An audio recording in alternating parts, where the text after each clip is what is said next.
ಎಲ್ಲರಿಗೂ ನವರಾತ್ರಿ ಹಬ್ಬದ ಶುಭಾಶಯಗಳು. ನವರಾತ್ರಿಯ 3ನೇ ದಿನ ಚಂದ್ರಘಂಟ ದೇವಿಯನ್ನು ಪೂಜಿಸಲಾಗುತ್ತದೆ. ದುರ್ಗಾ ಮಾತೆಯ ವೈವಾಹಿಕ ಅವತಾರವಾಗಿರುವ ಚಂದ್ರಘಂಟೆಯನ್ನು ದುರ್ಗಾ ಮಾತೆಯ ರೌದ್ರ ಸ್ವರೂಪವೆಂಬುದಾಗಿಯೇ ಕರೆಯುತ್ತಾರೆ.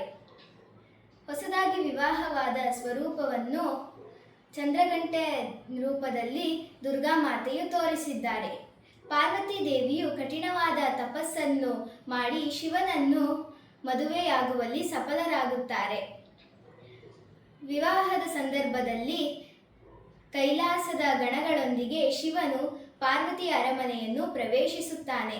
ಅತಿ ಭಯಂಕರನಾಗಿ ಕಾಣುತ್ತಿದ್ದ ಶಿವನನ್ನು ಕಂಡು ಪಾರ್ವತಿ ದೇವಿಯ ತಾಯಿ ಮೂರ್ಛೆ ಹೋಗುತ್ತಾಳೆ.